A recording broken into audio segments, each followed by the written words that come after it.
Voy a pasar lista primero. Okay. Acosta Arenas. Aguilar Altamirano.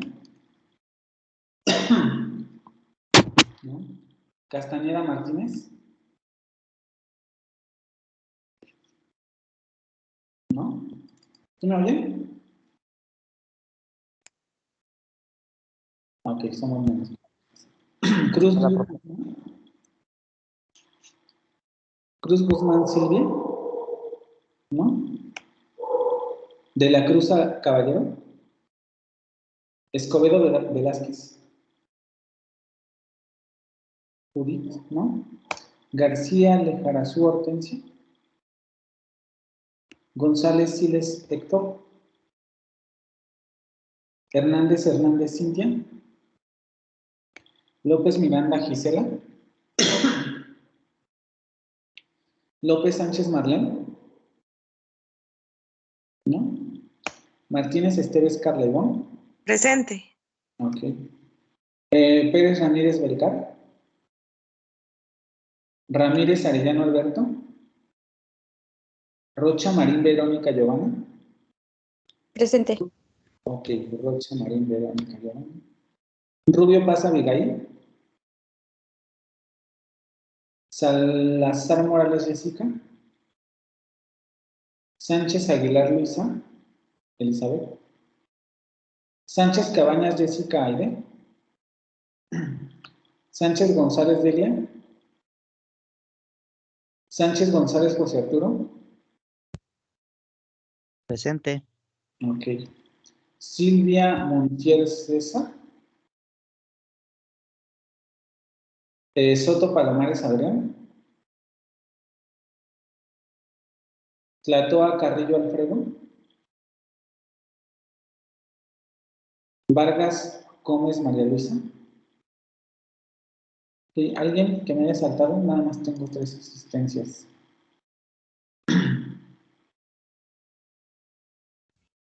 Buen día, yo acabo de entrar. Aguilar. Cintia Aguilar. Ok, Aguilar Altamirano. ¿Nadie más?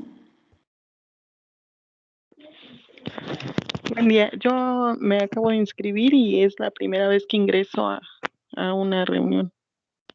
María Vallejo. Ok, ¿cuál es tu nombre completo? Déjame anotarte aquí. Rosa María Vallejo Méndez. Vallejo Méndez. Rosa María. Ok, sí, inscrito. Bueno, ya es nuestra última sesión, entonces ya sí es un poco tarde, pero todo te pongo aquí para que tengan constancia de que entraste a la sesión. Ok, vamos a comenzar. Como saben, ya hoy es la última sesión porque nos redujeron a 4 el programa. Vamos a saltarnos un poco el tercer tema que les mostré en el programa del PIT porque pues en realidad es algo que ya más o menos se trabajó en las 2 presentaciones anteriores y nos vamos a enfocar ahora en la cuarta unidad que serían los reactivos del examen. Esta unidad tiene un poco como propósito que ustedes conozcan cuáles son los tipos de reactivos que se pueden encontrar en Unitec, más o menos conozcan cómo están estructurados esos reactivos para que ustedes puedan aplicar este conocimiento a la resolución de sus exámenes y también hablar sobre algunas estrategias que les pueden ayudar para la resolución más eficiente de los exámenes, ¿no? Primero hay que hablar un poco de que los exámenes de la Unitec, por lo menos mientras dura la pandemia y mientras estamos en esta situación de contingencia y mientras, digamos, no estamos en las aulas, se aplican a través de la plataforma de Blackboard. Lo que quiere decir que son exámenes automatizados que pueden presentar algunos de los siguientes tipos de reactivo. Opción múltiple, correspondencia, varias opciones, respuesta de archivo, redacción, ordenación, entre otros. Muchos maestros utilizan una gran variedad de reactivos, ¿no? Pero quizá de todos estos que les muestro, los más comunes van a ser los de opción múltiple, los de correspondencia y los de varias opciones, que son en los que nos vamos a centrar nosotros. Sin embargo, es importante tener en cuenta estos otros tipos de archivos como respuesta de archivo, este otro tipo de reactivos, como los de respuesta de archivo, que más o menos consisten en que ustedes elaboran tal vez un ejercicio a mano y suben el archivo a la plataforma, redacción, en donde se les pide que redacten algún párrafo, algún ensayo o alguna situación y se califican de manera manual. Ejercicios de ordenación, que a lo mejor les dan algún concepto desordenado o algo así, ustedes tendrían que ordenar los elementos para que quedara más, para que quedara inteligible. A pesar de que existen ese tipo de archivos, ese tipo de reactivos, perdón, la aplicación de ellos depende mucho del enfoque del profesor y depende de cuál sea la naturaleza de la materia. Por ejemplo, los de respuesta de archivos suelen ser más comunes en materias como matemáticas, ingenierías, etcétera, porque a lo mejor se pide alguna resolución de ejercicio y entonces el docente quiere comprobar cuál ha sido, cómo es que ustedes elaboraron el procedimiento para obtener el resultado. Suben el archivo y el docente revisa el contenido de su formulación. Pero los tres primeros son los que más se utilizan, primero porque permiten que la evaluación se realice de manera automática y porque suelen ser, digamos, los que más nos piden en dirección. ¿Sí? Los otros quedan un poco al arbitrio del propio docente. Entonces vamos a centrarnos en los tres primeros para irlos conociendo poco a poco. Primero vamos a hablar de los archivos de opción múltiple, de los reactivos de opción múltiple, que son reactivos que constan de los siguientes elementos. Vamos a tener un tallo o pregunta, que sería el enunciado que plantea el problema a resolver, la respuesta correcta, el enunciado que se acerca mucho, responde con precisión la pregunta, y los distractores, que son alternativas posibles, plausibles e independientes que representan conocimiento cercano al evaluado, pero que son erróneas o inadecuadas con relación a la pregunta. Quizá lo que más hay que destacar de este tipo de reactivos es que son los que ustedes más conocen. En prácticamente todas las pruebas de preparatoria, para ingresar a la preparatoria, para ingresar a la universidad, todos los exámenes suelen ser de opción múltiple. ¿Qué quiere decir esto? Que tenemos una pregunta, tenemos varias opciones de respuesta y solamente una de ellas es la respuesta correcta a lo planteado por el reactivo. Precisamente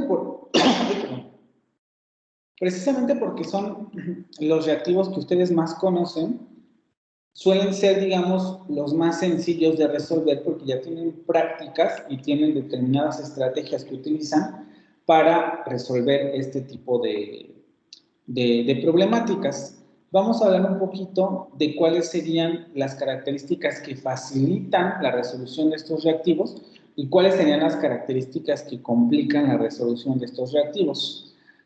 Primero, el asunto de los facilitadores, que sería, a pesar del número de respuestas, sabemos que solo una de ellas es la correcta. Esto tiene su otra cara de la moneda, es decir, sí, por una parte, esa sería una de las ventajas o facilitadores de este tipo de reactivos, porque sabemos que solamente una de ellas es la respuesta correcta. Pero también esto depende mucho de cuántas opciones nos ponga el docente o el evaluador.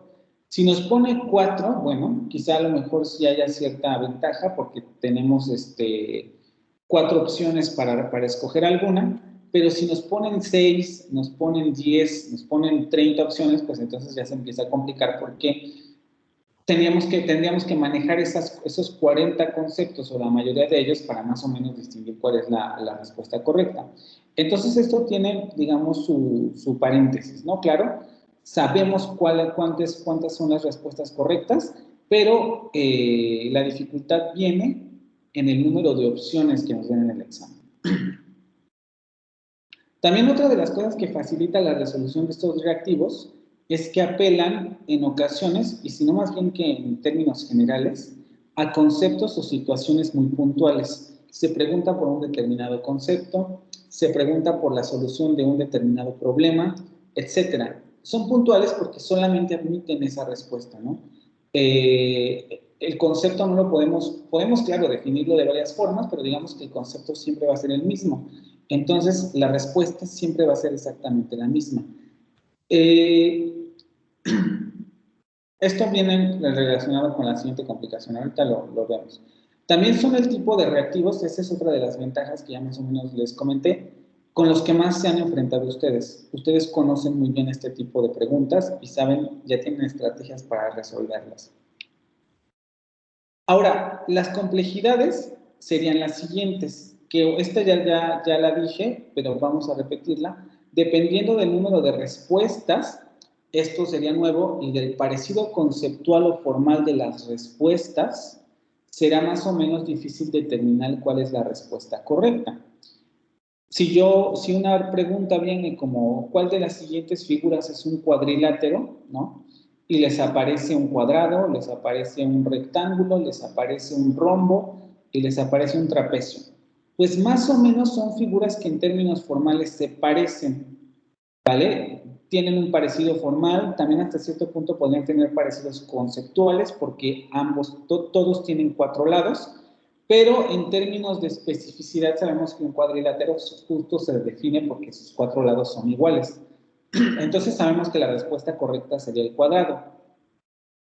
Pero justo los distractores lo que pretenden es que el alumno confunda, o bueno, no confunda, sino que más bien se encuentre con estas dificultades de la existencia de similitudes formales o similitudes conceptuales que le dificulten un poco más resolver el ejercicio, ¿no?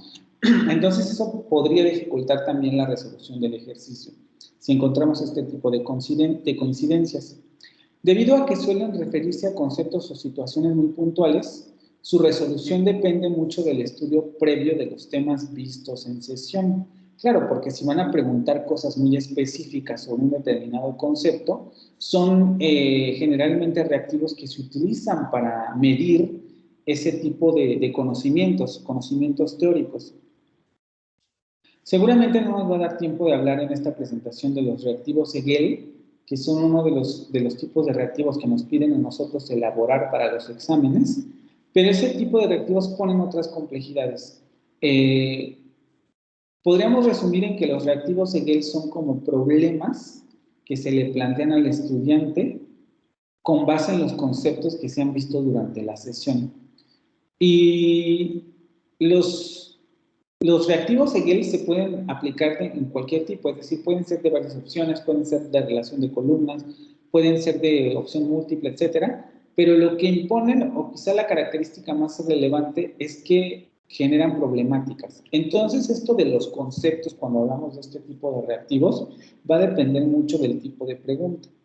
Si son preguntas teóricas, probablemente sí se refieren a conceptos muy puntuales, pero si son reactivos problemáticos, en el sentido de que problematizan una determinada situación para que ustedes apliquen los conceptos vistos en clase, entonces ya estaríamos ante otro tipo de reactivos que serían como problemas, pero que tienen la misma estructura que un reactivo de opción múltiple.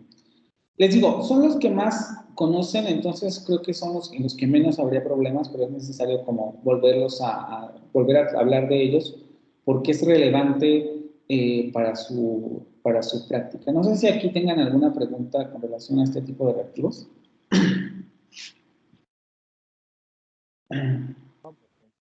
¿No?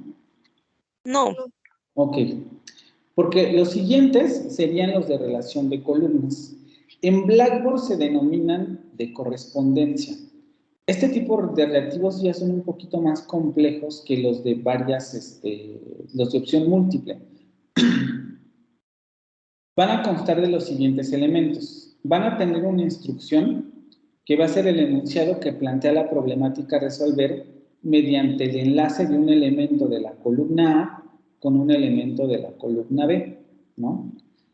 Los elementos de la columna A, que van a ser los conceptos o enunciados que aparecen en la primera columna, generalmente a margen izquierdo de la página, que son tratados como preguntas. ya que son los elementos que el estudiante lee primero y por tanto son los que funcionan como información de base para la elección de alguno de los elementos de la columna B. Yo leo primero los elementos de la columna A o el primer elemento de la columna A y con base a lo que yo entiendo de ese primer elemento, busco en la otra columna la respuesta que es correcta para ese reactivo o para esa pregunta. Los elementos de la columna B son los conceptos o enunciados que aparecen en la segunda columna, que generalmente aparece a margen derecho, que son tratados como respuestas, ya que son los elementos secundarios que el estudiante intenta discriminar según la información proporcionada por alguno de los elementos de la columna A. Claro, a partir de uno de los elementos de la columna A, yo voy a intentar discriminar entre los varios elementos que me presentan en la columna B para ver cuál es la respuesta correcta. Y una cosa muy importante, que es en donde suele haber muchos problemas cuando tenemos este tipo de reactivos, los distractores. Son elementos que pueden aparecer en la columna A o en la columna B que no pueden relacionarse con ningún elemento de la otra columna. Suelen ser alternativas o respuestas plausibles a uno o dos de los elementos de la columna opuesta, pero que son erróneas o inadecuadas.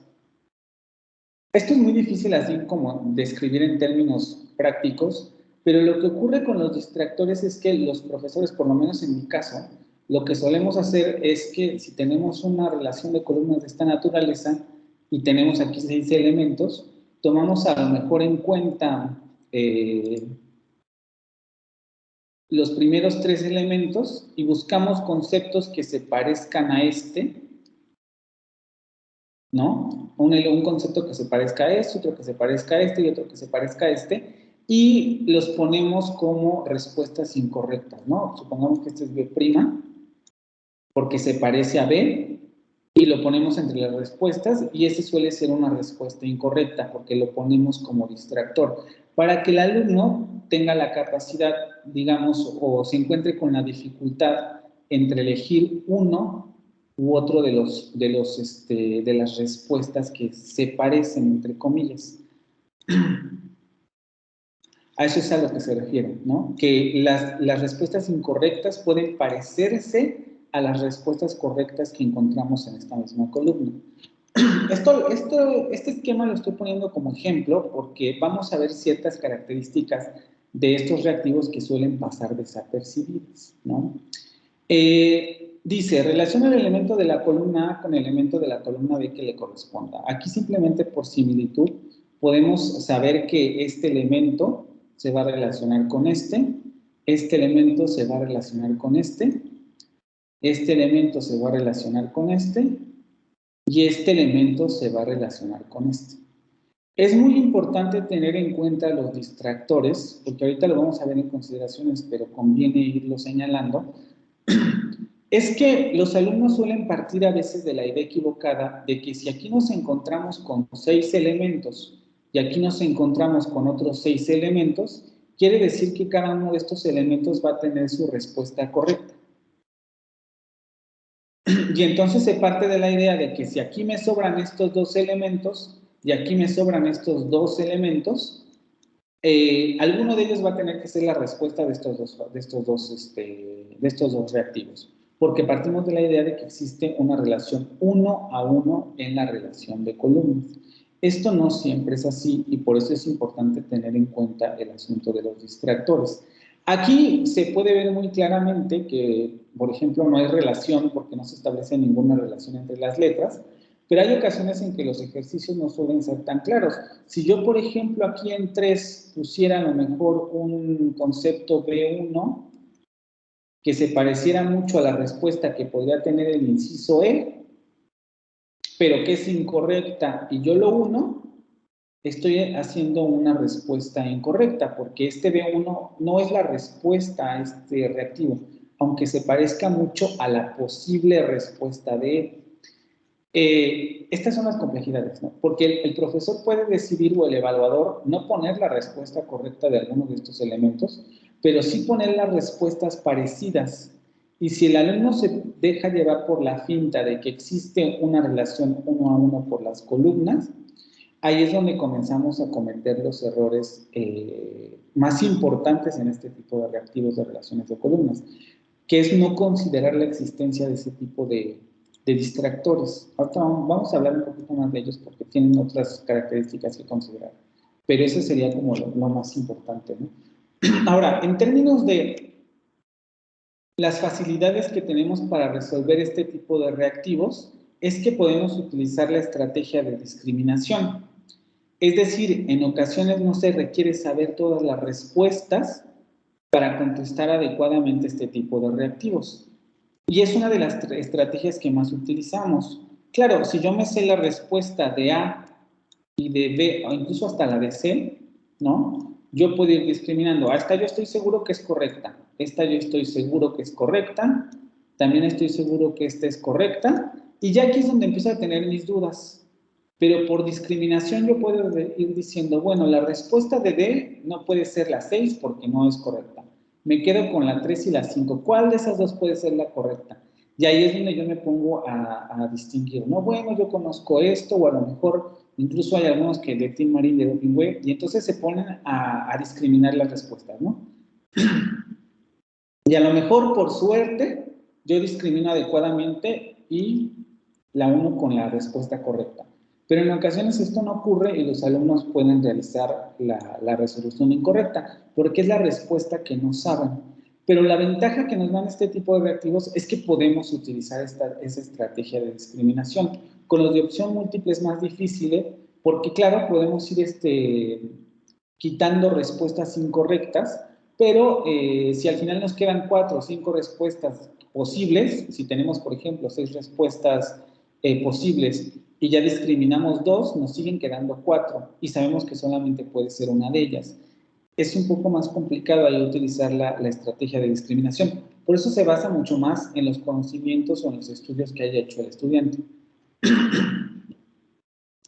Ahora, ¿cuáles serían las complicaciones con este tipo de reactivos? Una de ellas, que ahorita la vamos a ver, primero vamos a hablar de esto, es la existencia de varias opciones que puede abrumar al estudiante si éste no se plantea una estrategia para resolver el reactivo.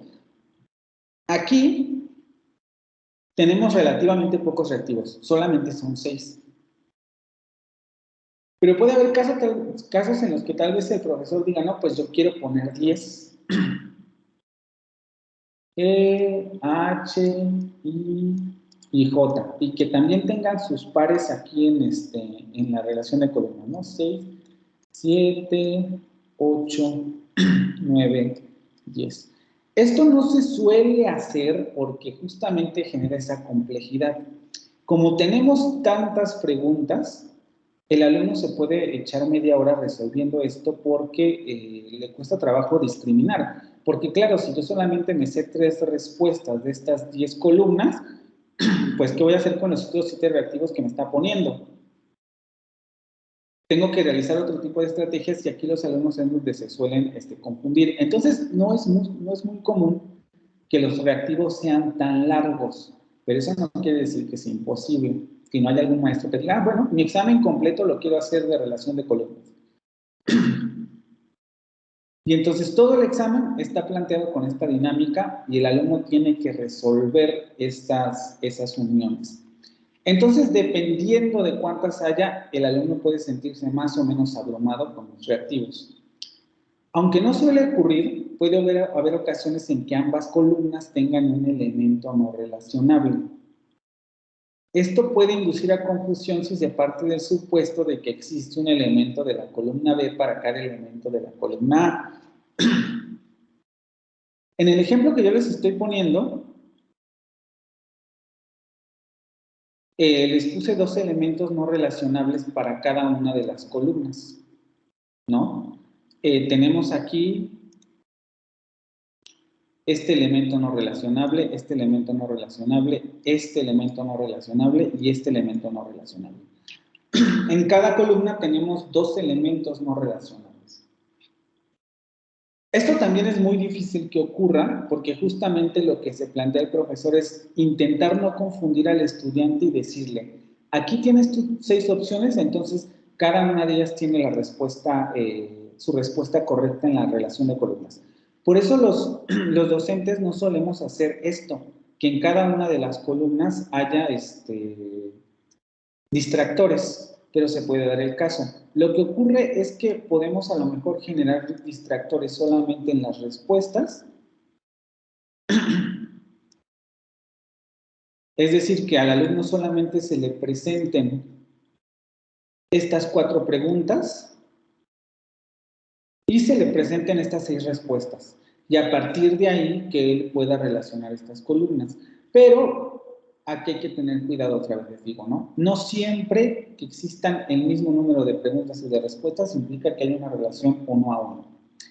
También existe la complejidad de que 2 elementos de la columna A, 2 preguntas, se pueden relacionar con solo un elemento de la columna B. En este ejemplo no tenemos este caso, pero también nosotros como docentes podemos elaborar ese tipo de reactivos. ¿Qué quiere decir esto? Que puede ser que yo tenga mi relación de columnas y a lo mejor este inciso A, mi primera pregunta tiene como respuesta la respuesta 1, mi inciso C también tiene la respuesta el inciso 1 o el número 1 y mi inciso F también tiene como respuesta el inciso 1. Y los otros 3 incisos tienen como respuesta el inciso D, por ejemplo.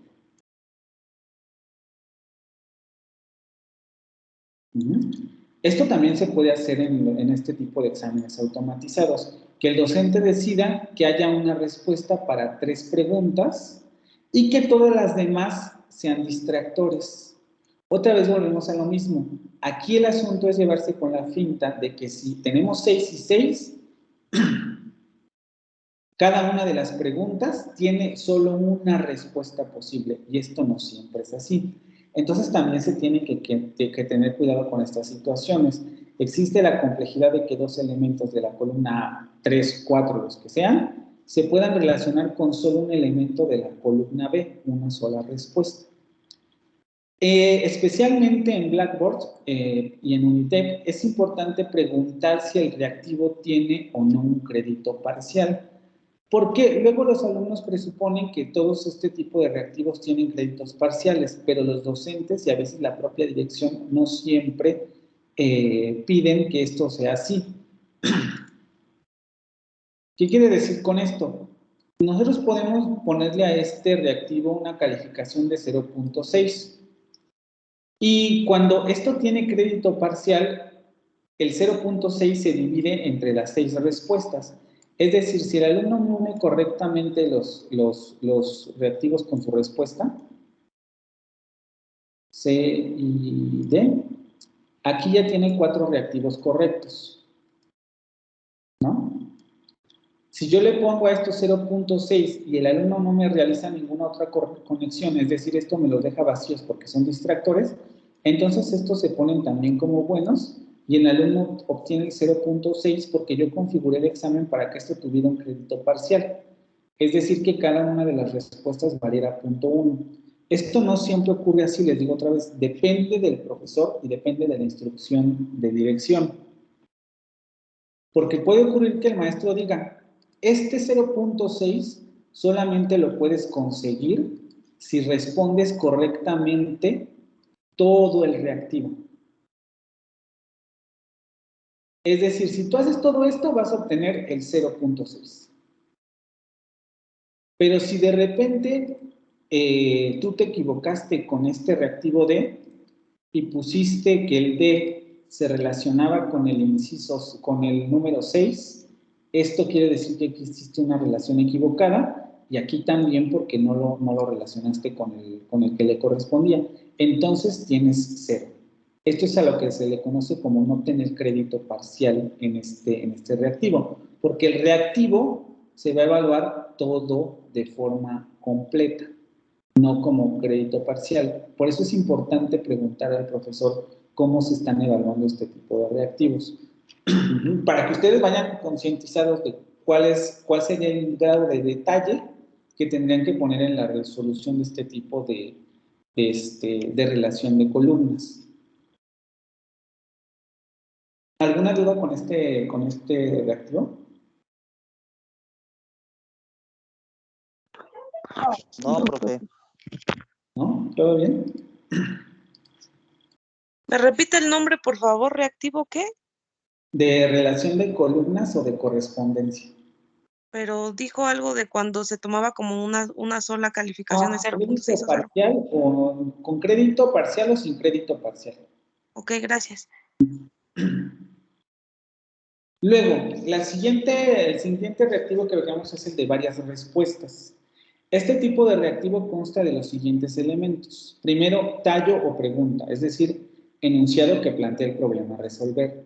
Después, respuestas correctas, enunciados que se acercan mucho o responden con precisión a la pregunta. Aquí ya estamos hablando de más de una respuesta correcta. Distractores son alternativas posibles, plausibles e independientes que representan conocimiento cercano al evaluado, pero que son erróneas o inadecuadas con relación a la pregunta. Y vamos a ver un poquito el esquema. Esta pregunta es la siguiente, ¿no? ¿Cuáles de los siguientes elementos corresponden a la tercera vocal del español? Sabemos que la tercera vocal es la I. Entonces, en consecuencia, yo podría decir este y este. Quiere decir que mi reactivo tiene 3 respuestas correctas y me quedan colgando estas otras 3. Ojo con esta, ¿no? Porque aquí vemos que esto podría entenderse como una I mayúscula, pero ¿por qué no podría ser una L minúscula? ¿No? Ahorita vemos qué ocurre con estos casos. Pero este es un reactivo de varias respuestas. Tenemos una pregunta que generalmente pregunta en plural, es decir, no pregunta cuál, sino nos pregunta cuál es, quién es, de los siguientes elementos, cuáles serían los que pregunta en plural, porque nos está diciendo que hay más de una respuesta correcta. Tenemos 3 respuestas correctas y 3 respuestas incorrectas. ¿Qué es lo que podríamos considerar en términos de facilitadores o complicaciones con relación a este tipo de reactivos? Primero, los facilitadores. Las respuestas, que esto sería también como un consejo, las respuestas correctas en este tipo de reactivos suelen pertenecer a una misma categoría de conceptos o son elementos interrelacionados bajo una temática particular. Es un poco lo que ocurre aquí. ¿Cuál de los siguientes elementos corresponden a la tercera vocal del español? Todas las respuestas correctas pertenecen al mismo núcleo conceptual o al mismo eje temático que está planteando la pregunta. Solo estoy preguntando por la tercera vocal del español. Entonces, mis respuestas correctas corresponden a ese campo semántico que está pivoteando, que está generando esta frase. Esa es una de las ventajas, porque a partir de ese armado de campos podemos decir, estas 4 o estas 5 respuestas son posibles porque pertenecen a la misma categoría que me está planteando la pregunta. Pero hay que tener cuidado también con el asunto de las complicaciones, porque también una de ellas se deriva de eso. Una de las complicaciones es que, en principio, no conocemos el número de respuestas correctas. Aquí yo les puse 3 y 3, pero esto no es una regla. O sea, aquí la docente podría haber dicho, no, pues, ¿sabes qué? Yo quiero que 5 sean respuestas correctas. Entonces, esta es respuesta correcta, esta es respuesta correcta y esta es la respuesta incorrecta. Y tiene 5 respuestas correctas. Esto nosotros no lo podemos saber. Por eso también, ahorita pasaremos a ese tema, pero por eso es tan importante el estudio, porque hay cosas que no sabemos con relación a los exámenes, aunque tengamos estrategias, solamente se resuelven mediante el estudio. Pero podría ser el caso de que el docente decidiera 5 respuestas correctas y una incorrecta. Aunque los distractores pueden pertenecer a otra categoría o sistema conceptual, esto no quiere decir que este otro sistema conceptual no se relacione con el de las respuestas correctas. Esto también tiene que ver con el parecido conceptual que pueden llegar a tener las respuestas incorrectas. Este ejemplo también es claro en ese sentido. Nosotros sabemos que las respuestas correctas son estas, ¿no? Y que las respuestas incorrectas serían estas. Pero si ustedes se dan cuenta, por lo menos en el inciso C y en el inciso D, ocurre que en términos formales estos elementos son muy parecidos a la respuesta correcta, ¿no? La J, si uno no ve bien y se va por la finta de cómo está escrita, podemos decir, esa es una I, por el puntito y todo eso, ¿no? O este asunto de la L mayúscula, que podría ser una I mayúscula. Entonces, en términos formales o conceptuales, las respuestas incorrectas también se pueden parecer a las respuestas correctas. Eso ya implica una complejidad. Pero sucede que en términos de categorías, yo entiendo que esto es una vocal, ¿no? Esto está en el grupo de las vocales, esto también está en el grupo de las vocales, y esto está en el grupo de las vocales. Entonces, todos pertenecen a la misma categoría. Pero y las respuestas incorrectas no lo hacen. Si yo considero que esto es una L mayúscula, esto es una consonante, esto es una consonante, y esto también sería una consonante. Vean cómo son dos grupos que se excluyen conceptualmente. Sin embargo, a lo mejor el docente se le ocurre y dice, bueno, yo aquí voy a poner A, ¿no? Si nos vamos por la finta de los grupos, este también pertenece a una vocal. Entonces pertenecería al mismo grupo de categoría conceptual al que pertenecen las respuestas correctas.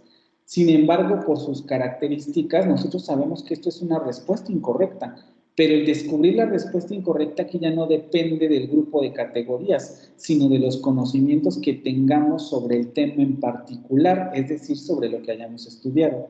Por tanto, yo sé que esta es una respuesta incorrecta, pero no por exclusión de grupos, sino porque yo sé que esto no es una I. ¿Vale? Entonces, eso también puede generar confusión, que a veces las respuestas incorrectas, aunque es una estrategia lo de los grupos, no siempre es así. ¿Sí? Aquí también depende un poco de la maña del evaluador de poder darse cuenta de esto, de poner este tipo de respuestas para que le cueste un poco más de trabajo al estudiante. Distinguir entre las categorías que se le están preguntando. En reactivos mal elaborados pueden existir respuestas ambiguas, aunque estas ambigüedades suelen asociarse a respuestas incorrectas. Esto es un poco lo que ocurre con este ejemplo.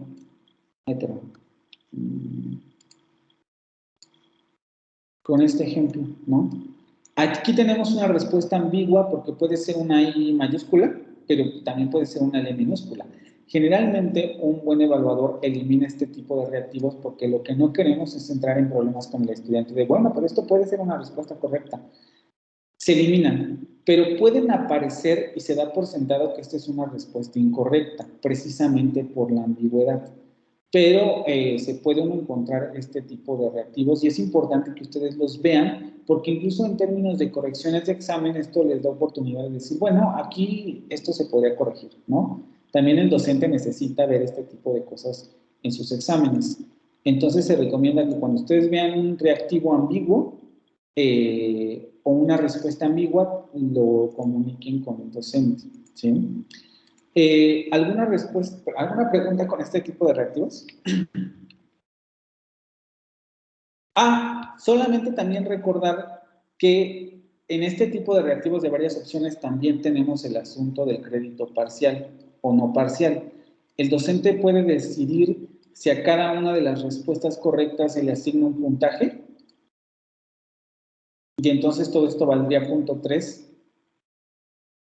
y se iría disminuyendo dependiendo de cuáles se escogieran, incluso punto 1 si tienen solamente uno. O puede decir, no, yo no quiero que este reactivo tenga crédito parcial y entonces para que tú tengas el punto 3 de este reactivo, tienes que responderme correctamente todo. Ustedes dirán, esto puede parecer injusto, no necesariamente porque si tenemos 30 reactivos para todos los alumnos, por ejemplo, lo justo es que cada reactivo le valga al alumno lo que corresponde a cada reactivo, porque además como las preguntas se ponen de forma aleatoria, nosotros no tenemos una manera de saber que a todos les va a tocar esta pregunta. Y entonces hasta cierto punto sería injusto que se le beneficie a la calificación al estudiante por darle a cada uno de estos un crédito parcial, si no a todos les va a aparecer el mismo reactivo. Entonces, por eso es que se suelen configurar los exámenes como para no tener crédito parcial, para que todos los alumnos puedan obtener la misma oportunidad de puntaje en términos de, bueno, todos tienen 30 reactivos, todos tienen la oportunidad de obtener el mismo porcentaje por cada reactivo, ¿no? ¿Preguntas con relación a esto?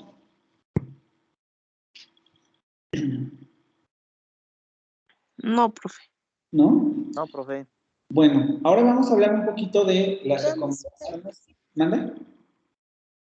Sí, una pregunta. Entonces, cuando es crédito imparcial es cuando solo vale total, ¿no? Tengo todas las respuestas correctas. Cuando tienes todas las respuestas correctas y te dicen que el reactivo no tiene crédito parcial, tú obtienes todo el puntaje de ese reactivo. Pero si te dicen que tiene crédito parcial el reactivo, digamos que vas a obtener el puntaje que se asocie a cada uno de las respuestas correctas, ¿no? Si tú solamente escogiste estas dos respuestas incorrectas y cada uno vale 0.1, pues vas a tener el 0.2. No vas a tener el 0.3 que hubieras tenido si esta lo hubieras seleccionado. Eso es tener crédito parcial. Cuando esto no tiene crédito parcial, si tú haces esto, tú no obtienes nada porque no respondiste bien todo el reactivo. Ok, gracias. Ahora, ¿qué hacer? Bueno, el consejo más básico es estudiar. Y todo el mundo lo dice, pero la verdad es que no todo el mundo lo hace. Y es importante considerar estos factores. No estudiar antes del examen, en el sentido de voy a estudiar un día o 2 días antes, sino durante todo el curso, con el fin de amortiguar la gran cantidad de información que se tiene que estudiar cuando se deja este proceso a unos días antes del examen. Esto les ocurre a todos y nos ha ocurrido a todos y es una de las peores estrategias de estudio que uno puede utilizar. Si en el primer parcial el docente ya subió a la plataforma de Blackboard 5 presentaciones y a cada una de esas presentaciones les corresponde a lo mejor 2 lecturas o una lectura, quiere decir que yo ya tengo 5 lecturas durante todo el parcial y tengo 5 presentaciones durante todo el parcial. Y lo voy a plantear de esta manera. ¿Qué me hace suponer que si no las estudié durante los 2 meses que dura el parcial, las voy a poder estudiar en 2 días? ¿No? Una de las cosas que hace el estudio constante desde el primer día que ustedes entran a la universidad es considerar que los contenidos los van adquiriendo poco a poco para que cuando llegue el examen no se encuentren con esta gran cantidad de información que tienen que digerir. El sábado y el domingo yo no sé si me pueda yo echar las 5 lecturas y las 5 presentaciones. Entonces, se recomienda no dejar esto para el final. Memorizar los conceptos cardinales de los textos que suelen ser enfatizados por los docentes durante el curso. Aquí mi consejo sería realizar glosarios, los pida o no los pide el docente. A veces, por ejemplo, yo los he pedido como criterio de evaluación, pero a veces no lo hago porque no me da abasto la calificación o simplemente ya pedí mucho, entonces no voy a pedir otro para evitar más carga de trabajo. Se recomienda que los estudiantes hagan sus propios glosarios con los conceptos relevantes. ¿Cómo se van o en qué se van a apoyar para realizar este tipo de glosarios? En las presentaciones y en las lecturas, porque ahí viene todo. El docente ha rescatado los conceptos de esas lecturas y de esas presentaciones. Entonces, realizar los glosarios personales. Razonar, analizar, comparar, sintetizar, etcétera, los contenidos de los textos y el curso a través de estrategias de aprendizaje que permitan al alumno establecer las relaciones pertinentes entre los conceptos. Es decir, los glosarios son para acordarme de las definiciones de los conceptos, pero eso no me va a servir para todo el examen. Tengo a veces que, bueno, este concepto se relaciona con determinada problemática. Este otro concepto se relaciona con este tema por X o Y razón. Y eso es lo que nos permiten hacer las estrategias de aprendizaje que vimos la sesión anterior, o que más o menos se tocaron la sesión anterior. Resúmenes, paráfrasis, cuadros sinópticos y mapas mentales, para tener también de una manera sintetizada o para poder manejar de una manera sintetizada los contenidos más complejos que se vieron durante el curso. Por eso se recomiendan mucho esas estrategias de aprendizaje. A lo mejor por cada presentación o por cada lectura voy a realizar un cuadro sinóptico, un mapa mental, un gráfico, una paráfrasis, qué sé yo, que me ayude a digerir lo que está en esos contenidos. Intentar explicarse a sí mismo la información o generar grupos de estudio en los que los estudiantes puedan enseñar los conceptos a sus otros compañeros. Esta es una estrategia de estudio que en la comunidad latinoamericana en general no existe, pero hay otro tipo de culturas en donde esto sí se acostumbra a hacer, que es nos juntamos en grupo y vamos a tratar de explicarnos los conceptos entre nosotros. Porque es la mejor manera de yo entender si comprendí el concepto y además si lo puedo transmitir. A mí, por ejemplo, en mis prácticas de formación docente, cuando hice mi servicio social, me decían eso, no hay mejor manera de aprender que enseñando. Entonces, por eso se recomienda este tipo de cursos. A veces es difícil porque no todos los compañeros se prestan a este tipo de cosas, pero uno puede intentar explicarse también a sí mismo los conceptos, ¿no?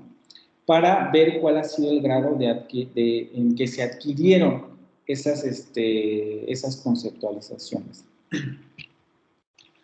Controlar las emociones. Controlar el estrés o preocupación que suele suponer la aplicación de exámenes, ya que este tipo de emociones genera problemas de lectura y comprensión que suelen ser un factor que acreciente el margen de error.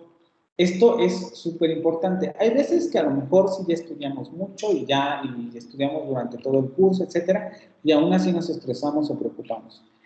Hay gente que a él le pasa eso, ¿no? Porque siente desconfianza o qué sé yo, y puede llegar a tener este tipo de emociones.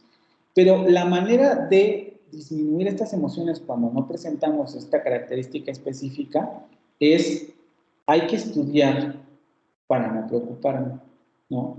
Y disminuir el estrés. Y además, tengo que realizar este estudio constante para yo, el sábado y el domingo, los 2 días antes que es el examen, pueda dormir tranquilamente y no me desvele y entonces eso produzca que ya me estrese más, ¿sí? Todo es una cadenita. Si nosotros no hacemos este estudio previo, no vamos tratando de trabajar estos conceptos, llegamos al examen con toda esa carga de trabajo, estresados, estudiando, etcétera, y llegamos al examen preocupadísimos porque no sabemos si vamos a pasar. Y además tenemos la carga de no estudié todo, no estudié bien o no sé nada, ¿no? Que generalmente no es que uno no sepa, sino que justamente la desconfianza de no haber estudiado durante todo el curso, eso es lo que genera. Pero este tipo de emociones, preocupación y estrés, genera errores en los exámenes. No leemos bien, leemos muy rápido, nos presionamos porque vamos en la primera pregunta, en la segunda pregunta, no pudimos contestar, en la tercera tampoco pudimos contestar y nos faltan 27 reactivos.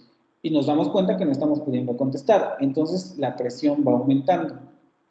Reconocer cuando estudiamos, claro, y ya estamos en el examen y vamos más o menos bien, reconocer que siempre habrá preguntas que no se sabrá cómo responder. Esto ayudará al estudiante a no bloquearse frente a la imposibilidad de responder una pregunta. Y esto que viene es esencial. Este punto es de especial relevancia en exámenes automatizados. Por ejemplo, en la plataforma de Blackboard se pide que no se le permita al estudiante regresar a las preguntas anteriores del examen. Tú la pasas y ya no puedes regresar. Puesto que no reconocer a tiempo que no se sabe una respuesta puede implicar una pérdida de tiempo en un solo reactivo. Entonces, como ustedes saben que ya no pueden pasar a la siguiente pregunta si no responden esta, lo que suelen hacer es que se enrollan en una sola pregunta, aunque no saben la respuesta. Y entonces ya llevamos 15 minutos en esa pregunta que pudimos haber pasado porque no me la sé y me doy cuenta que no me la sé y pasar a la siguiente, pero ya perdí 15 minutos en ese reactivo y el tiempo se me está ajustando para lo que resta del examen.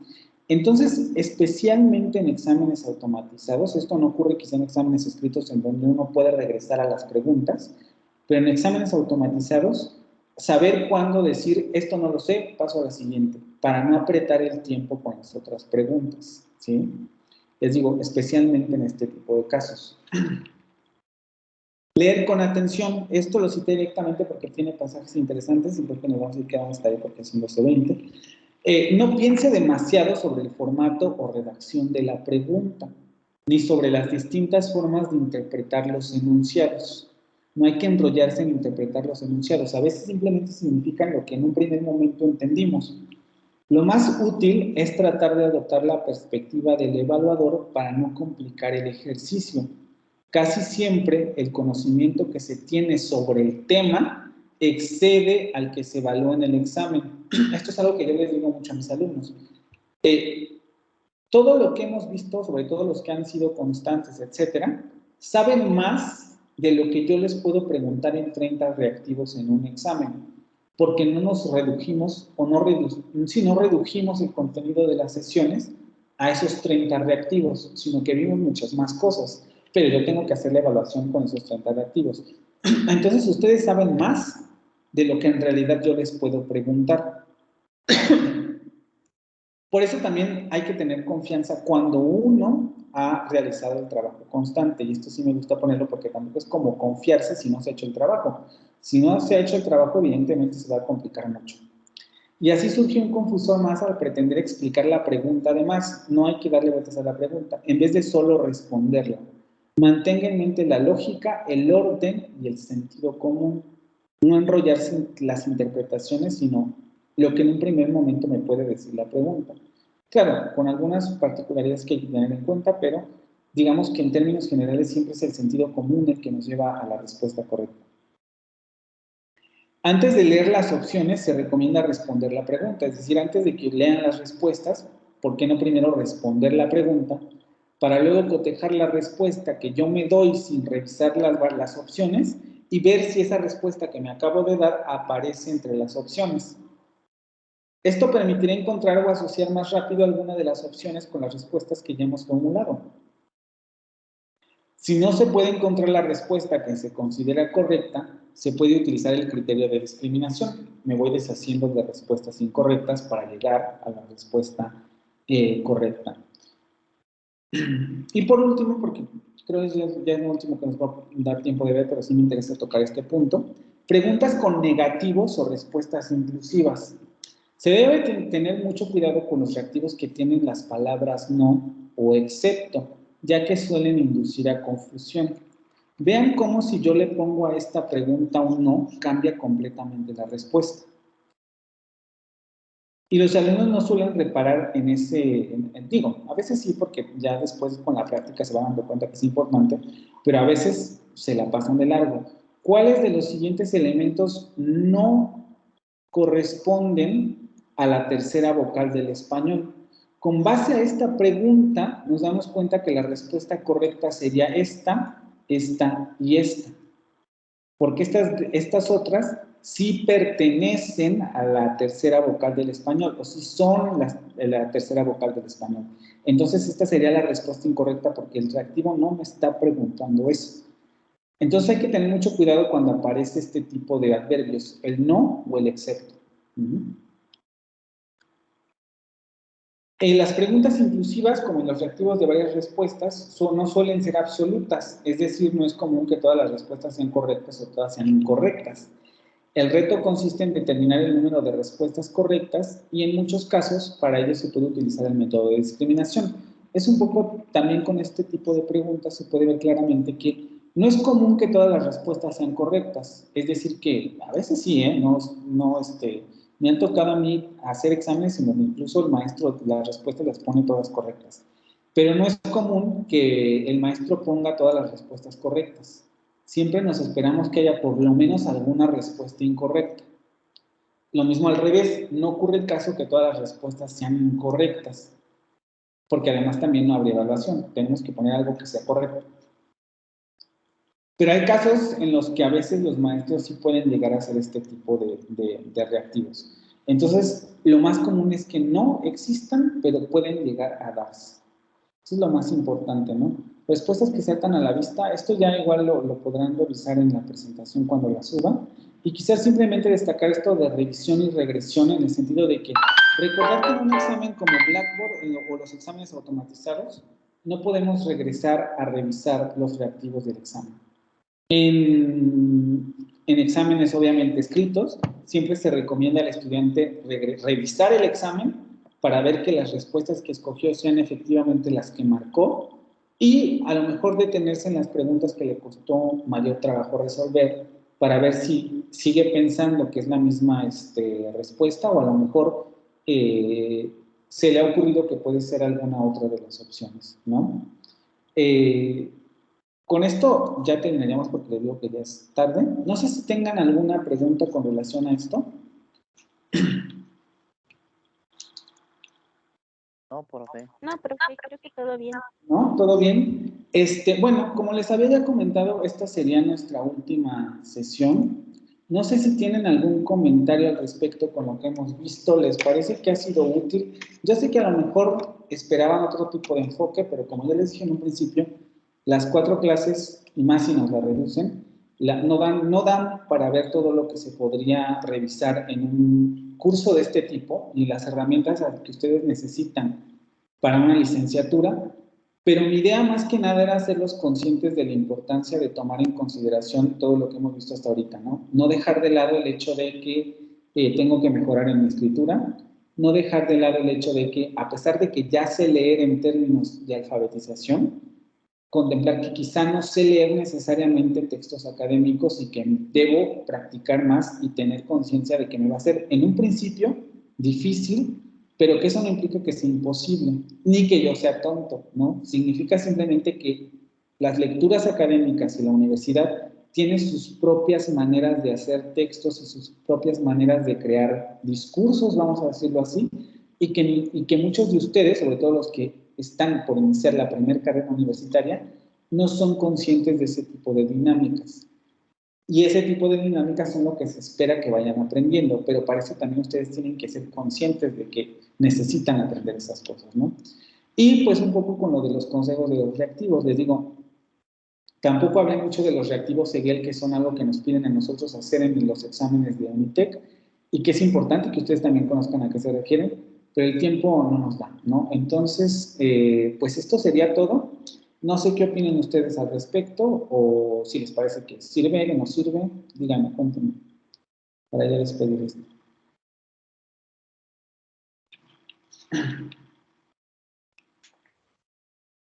Pues sí nos sirve, profesor, porque es la base para todo lo que viene, trabajos, planteamiento de ideas, em, es saber las estructuras. En el caso, por ejemplo, de lo que nos acaba de mencionar, hay muchas cosas que en lo personal yo desconocía. Por ejemplo, de la variación de pruebas, pues como que estamos acostumbrados a que nos evalúen de esas formas, ¿no?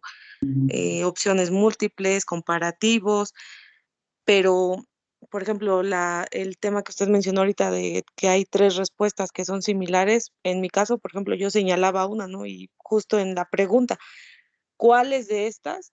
Pues ahí está abriéndose un campo más, ¿no? Están haciendo la pregunta en plural y no en singular, y es al menos que hasta la fecha, acabo de percibir y me ha tocado. El otro de los temas que considero relevantes, por ejemplo, ¿no? Cuando mencionaba usted lo de las 4 respuestas, un ejemplo, no son 4 opciones, 3 son correctas y una es incorrecta, y a lo mejor a veces cuando no sabemos la respuesta, las lógicas nos dicen, ¿no? La que es diferente es la que podría ser, ¿no? Y pues no tenemos como que esa conciencia de realmente analizar con lo poco o mucho que sepamos de lo que nos están cuestionando. Entonces, al menos para mí sí fue muy relevante todos los temas que se tocaron, incluso la clase en la que no estuve vi el video y también me pareció interesante observar que justo el tema era el análisis de la lectura y ver que justo dentro de la misma pregunta se contestaban otras cosas, ¿no? No sé si sea por el nervio de estar en una clase en vivo o porque realmente seguimos teniendo esos huecos de no aprender a escuchar y no puntualizar en lo que se nos está preguntando. Entonces, la verdad es que al menos en lo personal me pareció muy buenas las clases. Y Ok, gracias. muchas gracias. Y les digo, ¿no? De verdad, yo siento mucho que no sea un curso más largo porque hace falta tocar más temas, pero mi idea era esa, ¿no? Que trataran de comprender la complejidad que viene y que no se espantaran porque evidentemente se van a encontrar con muchos topes, pero es importante que comprendan que esos topes son parte de la formación universitaria y que van a tener las herramientas para resolverlas, pero que es necesario también un poco más de trabajo de su parte, ¿no? Y me parece relevante esto que dices de los exámenes, porque sí, suelen ser muchos de los problemas de los estudiantes, incluso en términos de discriminación la estrategia más común que se utiliza cuando no se sabe la respuesta, tienden a tener muchos problemas para discriminar los reactivos porque no saben cómo hacerlo, ¿no? Judith.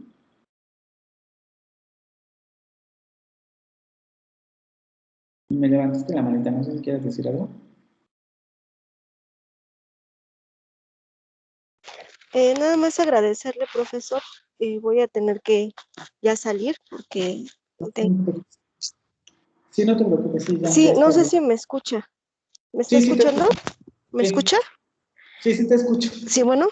Sí. Creo que tú no me escuchas, pero yo sí te escucho.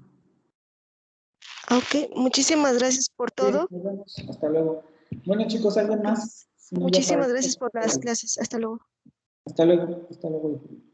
Para cerrar, ¿ya nadie más? Bueno, entonces si ya no hay más comentarios, pues aquí lo dejamos. Espero que nos veamos en campus si es que se abren, y si no, pues ya será en otra ocasión. Y pues nada, me dio gusto trabajar con ustedes y nos estamos viendo, ¿vale? Gracias, profe. ¿Cómo no vamos a tener Nos vemos. examen? Hasta luego. Gracias. Gracias, profe. Hasta luego, nos vemos.